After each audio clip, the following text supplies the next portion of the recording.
नमस्कार दोस्तों, एक बार फिर से आपका स्वागत है। उम्मीद करता हूँ आप अच्छे होंगे, स्वस्थ होंगे। इस वीडियो में बात करेंगे एचएससी के द्वारा सीईटी का एग्ज़ाम जो लिया जाना है आपका दिसंबर में जो बोला जा रहा है, उसकी पॉलिसी आपकी नहीं बनी है। वही क्वालिफाई किया जाएगा, कितने कैंडिडेट को बुलाया जाएगा, तो इसके बारे में बड़ी अपडेट है। बाकी पीआरटी के साथ हैं जो भी पीआरटी टीचर की जो आपकी भर्ती है, एग्ज़ाम जो आपका हो चुका है, उसको लेकर भी काफ़ी कमेंट्स आ रहे हैं, तो उसके बारे में बात कर लेंगे। शायद आप भी सीईटी ज़रूर देते होंगे, तो वीडियो लास्ट तक ज़रूर देखें। और बिल्कुल आपके लिए अच्छी खबर हो सकती है दोस्तों। सीएम साहब ने मीटिंग ली थी और एचएससी के वहाँ पर चेयरमैन साहब भी थे, और इन्होंने भी सुझाव अपने दिए हैं जो कि कैंडिडेट काफ़ी आपके 2 साल से भी मांग कर रहे हैं, 3 साल से आप बोल सकते हो। सीईटी आया था उसी टाइम से कि सीईटी आपका क्वालिफाई आपका होना चाहिए। तो यहाँ पर एचएससी ने जो अपने तथ्य रखे हैं ये आपके लिए सही साबित हो सकते हैं। यहाँ पर देखो, और सभी के बारे में बात करेंगे, वीडियो लास्ट तक जरूर देखते रहें। हरियाणा कर्मचारी चयन आयोग ने सरकार से कहा सीईटी क्वालिफाई होना चाहिए। क्यों होना चाहिए, इन्होंने इसके बारे में क्या बोला है आप देखोगे नीचे, मैंने ये कंप्लीट पढ़ा हुआ है। और मीटिंग में आपके यहाँ पर एडवोकेट बलदेव राज महाजन, जो आपके वही सबसे बड़े वकील बोल सकते हो हरियाणा के सरकार के, तो ये भी थे। राजेश खुल्लर साहब भी थे, और विवेक जोशी, प्रधान सचिव विजेंद्र कुमार, यानी बड़े बड़े ऑफिसर आपके इसमें बैठे हुए थे। तो सबसे बड़ा मुद्दा तो ये है दोस्तों, आरक्षण भी एक मुद्दा है। सीईटी क्वालिफाई करने से समस्या का हल हो सकता है, क्योंकि इसमें क्या है, जो आपका आरक्षण होता है, जो रिजर्वेशन है, इससे कैंडिडेट को होता फायदा हमेशा। लेकिन सीईटी में कई बार देखने को मिला है ईडब्ल्यूएस आपका है, तो ये फायदे के लिए बनाया हुआ है। लेकिन जनरल की पुलिस में आप देखोगे, जनरल की आपकी कम कट ऑफ थी और इसकी ज़्यादा, यानी पहले ही बाहर हो चुके हैं, फिर आरक्षण का क्या फ़ायदा हुआ। और ऐसे ही आपका बीसी में हुआ है, बीसी ए बीसीबी में कैंडिडेट की मेरिट आपकी ज़्यादा जा रही है, तो कैंडिडेट पहले ही आपके बाहर आपके हो रहे हैं। तो ये मुद्दा भी यहाँ पर उठाया गया है। सबसे बड़ा मुद्दा एचएससी ने अपनी खुद का भी यहाँ पर उठाया है। भाई हम शॉर्ट लिस्ट करते हैं, कोई कैंडिडेट गलती से रह जाता है, फिर कोर्ट केस होता है, फिर भर्ती लेट होती है, और हमें कैंडिडेट को छांटना पड़ रहा है, उनकी क्वालिफिकेशन देखनी पड़ रही है। अगर क्वालिफिकेशन नहीं देखें और जिनको बुला रहे हैं, तो फिर बाद में उनकी क्वालिफिकेशन नहीं मिले, तो फिर क्या फ़ायदा हुआ। यानी जो योग्य कैंडिडेट था, जो क्वालिफिकेशन कंप्लीट करता था, ये आपका छूट जाता है, और जिसकी कंप्लीट नहीं, फॉर्म अप्लाई कर दिया और वैसे ही एग्ज़ाम दे देता है, लास्ट में वही सिलेक्शन का टाइम आता है, उस टाइम पर उसकी क्वालिफिकेशन आपकी कंप्लीट आपके नहीं होती। तो ये आपका मुद्दा ये भी है एक, और टाइम आपका वेस्ट होता है दोस्तों इसमें। अब 4 गुना पॉलिसी थी आपकी, 24,420 की जो भर्ती आपकी हुई है, तो यहाँ पर बाकी पहले लग रहा था वही काफ़ी कम कैंडिडेट बुलाए गए हैं, तो इन्होंने क्या बताया है, 24,420 यानी 25,000 के आसपास आप बोल सकते हो भाई।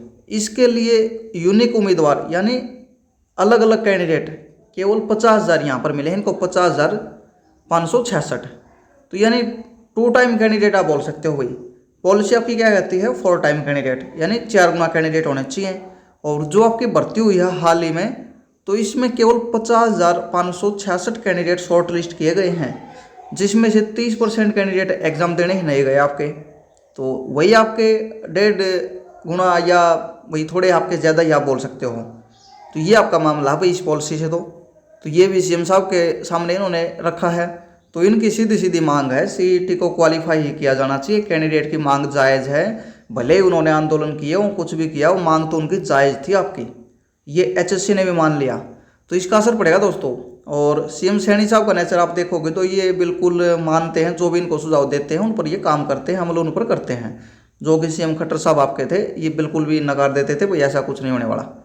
तो यहाँ पर इन्होंने यानी कई तथ्य आपके रखे हैं, आप इस न्यूज़ को पढ़ोगे तो बिल्कुल आपको लगेगा। पीआरटी का मामला यहाँ पर देखो, जेबीटी पदों का रिजल्ट निकाला जाए, और ये मांग है भाई। अभी तक कोई भी स्टेटमेंट नहीं आया दोस्तों जिससे ये बोला जा सके आपका एग्जाम उस डेट तक आ जाएगा, उस डेट तक जारी करेंगे। एचएससी की तरफ से भी इस तरह की कोई भी स्टेटमेंट आपकी नहीं आई है, तो आपको थोड़ा वेट करना होगा। जेबीटी पदों के उम्मीदवारों ने दैनिक सवेरा को मंगलवार को मैसेज भेजकर आग्रह किया कि जेबीटी पीआरटी पदों के लिए रिजल्ट घोषित किया जाए। उनकी दलील है कि 2012 के विज्ञापन के बाद पहली बार जेबीटी पदों का विज्ञापन आपका निकाला गया है, ये भी मेवात का डरा केवल आपका। तो अभी दोस्तों न तो चेयरमैन की कोई स्टेटमेंट है भाई उस दिन आएगा उस दिन आएगा, तो इस तरह की कोई स्टेटमेंट नहीं है। हाँ, जल्दी आना चाहिए क्योंकि एग्ज़ाम हो चुका है और लंबा प्रोसेस आपका रहेगा। टीचिंग की वैकेंसी है, ये कैंडिडेट की क्वालिफिकेशन चेक की जाएगी, डीवी करवाया जाएगा, तो काफ़ी चीज़ें आपकी इसमें होने वाली हैं। तो ये चीज़ें हैं यहाँ पर। तो दोस्तों ये न्यूज़ देखते हुए लग रहा है सीईटी क्वालिफाई आपका हो सकता है। उसी दिशा में सरकार भी काम कर रही है और एचएससी भी उसी दिशा में जा रहा है। अब देखते हैं भाई, मार्क्स आपके 40% 50% वाली कंडीशन आपकी रहती है या इसको थोड़ा इंक्रीज आपका किया जा सकता है। तो दोस्तों इसको किया जा सकता है। और ये 10% का यहाँ पर मुझे ज़्यादा लग रहा है इसमें फर्क, ये आपका 5 का ही होना चाहिए जैसे स्टेट में आपका है। एक के यहाँ पर 50% कर दिए जाएँ और एक के यहाँ पर 55%, तो ये भी आपका ठीक आपका हो सकता है। अगर इस तरह का एचएससी करता है तो 5% आपका और आपको लगेगा भी जैसे कोई आपकी अब वैकेंसी हो रही है तो उसमें मेरिट में भी लगभग 5 का ही आपका डिफरेंस आपको देखने को मिल रहा है, ज़्यादा नहीं रहता। सभी बच्चे पढ़ रहे हैं, कोई भी पॉलिसी हो। तो ये चीज़ें यहाँ पर आपकी इसमें दी हुई हैं। और इसका नोटिफिकेशन के बारे में अभी कोई अपडेट नहीं है। दैनिक सवेरा के अकॉर्डिंग इसमें थोड़ा टाइम आपका लग सकता है। और जो आपके अमर उजाला न्यूज़पेपर है उसके अकॉर्डिंग आपका 10 तारीख से ऑनलाइन फॉर्म आपके स्टार्ट आपके कर दिए जाएंगे। तो ये यहाँ पर मामला है। बाकी मीटिंग को देखते हुए लग रहा है दोस्तों जल्दी फैसला आपका हो जाएगा। 10 से नहीं तो 15 से आपके ऑनलाइन फॉर्म स्टार्ट आपके हो सकते हैं, क्योंकि इसमें ज़्यादा टाइम आपका नहीं लगने वाला। ये काम कर रहे हैं, अगर क्वालिफाई नेचर का इसको करते हैं तो इसमें कुछ आपके जल्दी आपका नोटिफिकेशन ये जारी कर सकते हैं। तो चैनल को सब्सक्राइब कर देना, वीडियो को लाइक शेयर आप कर सकते हैं। धन्यवाद।